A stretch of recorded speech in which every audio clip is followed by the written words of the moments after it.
আজকের রেসিপি সজনে ডাঁটা দিয়ে মুগ ডাল, নিরামিষ, একদম সম্পূর্ণ নিরামিষ। তো খুব সহজ পদ্ধতিতে এই নিরামিষ ডালটা করেছি। অবশ্যই তোমরা পুরো ভিডিওটা দেখবে, অনুরোধ রইল। তো এই ডালটা রান্না করার জন্য দেখো সজনে ডাঁটা আর এক বাটি মুগ ডাল নিয়েছি। আমি সজনে ডাঁটাগুলো কেটে নিয়েছি। এবার মুগ ডালগুলো ভেজে নিব। মুগ ডালগুলো কিন্তু খুব সুন্দর করে ভেজে নিতে হবে, হালকা রকম ভাজলে কিন্তু হবে না, এটা একটু কড়া করে ভাজবে, তাহলে কিন্তু এই ডালের স্বাদটা কিন্তু অনেকটাই ভালো হবে। তো এইভাবে মুগ ডালগুলো ভেজে নেবে। আর মুগ ডাল ভাজা হয়েছে কিনা কিভাবে বুঝবে? যখন এর থেকে একটা সুন্দর গন্ধ বেরিয়ে আসবে আর একটু লাল লাল করে ভাজা হয়ে যাবে, দেখবে তখনই কিন্তু বুঝে নিতে হবে ডালটা কিন্তু পুরোপুরি ভাজা হয়ে গিয়েছে। এবার ডালটা ফুটানোর জন্য আমি জল দিয়ে দিলাম। জলের মধ্যে পরিমাণ মতো লবণ আর কাঁচা লঙ্কা দিয়ে ডালটাকে ফুটিয়ে নিব। এইভাবে একবার হলো তোমরা ট্রাই করে দেখবে, ডালটা কিন্তু ভীষণই টেস্টি হয় আর একদমই অন্যরকম। এই গরমের সময় এইরকম ডাল কিন্তু আমাদের স্বাস্থ্যের জন্য খুবই ভালো, উপকারী একটা ডাল। সজনে ডাঁটা দিয়ে, সজনে ডাঁটা তো আমাদের জন্য অনেক সুস্বাদু একটা খাবার আর শরীরেও কিন্তু অনেক উপকার হয়। তো এইভাবে দেখো ডালগুলো ফুটে গিয়েছে। ডালের ফেনাগুলো কিন্তু আমি ফেলে দিয়েছি, এই ফেনাগুলো অবশ্যই ফেলে দিবে।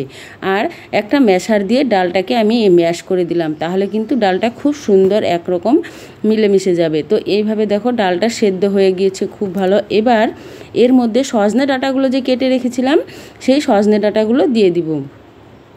সজনে ডাঁটা দিয়ে এইভাবে একবার হলো ডালটা রান্না করে খেয়ে দেখবে, ভীষণই ভালো লাগে আর এর স্বাদটাই কিন্তু একদমই অন্যরকম হয়। হাতা দিয়ে খুব ভালো করে একটু নেড়ে চেড়ে নিচ্ছি। এরপর এখানে দিয়ে দিব হাফ টেবিল স্পুনের মতো হলুদ। তো ডালের মধ্যে কিন্তু বেশি পরিমাণ হলুদ হলে খেতে ভালো লাগে না, এই ডালে কিন্তু অল্প কম হলেই হলুদ বেশি ভালো লাগে আর খেতেও কিন্তু ভালো হয়। তো এইভাবে ডালটা নেড়ে চেড়ে নিচ্ছি। এখন সজনে ডাঁটাগুলো আমি সেদ্ধ করার জন্য ভালো করে আবারও ফুটতে দিব। তো এইভাবে যখন ফুটবে তখন কিন্তু এর থেকে আবারও ফেনা বেরিয়ে আসবে। এই ফেনাগুলো কিন্তু তোমাকে যতক্ষণ বেরিয়ে আসবে ততক্ষণ কিন্তু ফেলে দিতে হবে, তাহলে ডালের স্বাদটা কিন্তু দ্বিগুণ হবে। তো এইভাবে দেখো সবগুলোই ফেনা আমি ফেলে দিচ্ছি। এবার খুব ভালো করে নেড়ে চেড়ে নিচ্ছি। বন্ধুরা, তোমরা যদি নতুন হয়ে থাকো চ্যানেলটা, তো সাবস্ক্রাইব করে দিও আর লাইক কমেন্ট করে আমাকে জানিও রেসিপিটা কেমন হয়েছে, এই ডালের রেসিপিটা। আর তোমরা অবশ্যই একবার এইভাবে ট্রাই করে দেখো। ডালটা আমার সেদ্ধ হয়ে গিয়েছে, নামিয়ে নিলাম। ওই কড়ার মধ্যেই আমি দিয়ে দিলাম তেল। এবার ফোড়নে দিয়ে দিব শুকনো লঙ্কা। শুকনো লঙ্কাটা একটু লাল করে ভাজবো। এই ফোড়নটা কিন্তু অবশ্যই একটু কড়া করে দিবে, তাহলে কিন্তু ডালের স্বাদটা কিন্তু অনেকটাই ভালো হবে। এবার হাফ টেবিল স্পুন দিয়ে দিলাম পাঁচ ফোড়ন আর সামান্য অল্প জিরে, হাফ টেবিল স্পুন দিয়ে দিলাম আদা বাটা, দুটো টমেটো এইভাবে কেটে খুব ভালো করে একটু নেড়ে চেড়ে ভেজে নিতে হবে।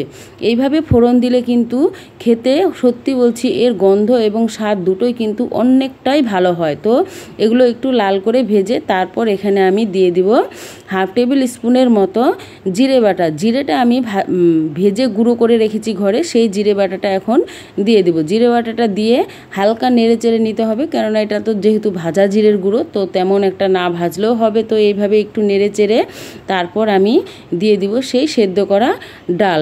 এইভাবে ভেজে নিলে টমেটোর যে গন্ধটা থাকে কাঁচা, সেটা কিন্তু থাকবে না। এবার আমি ডালটা যে সেদ্ধ করে নামিয়েছিলাম সেই ডালটা দিয়ে দিলাম।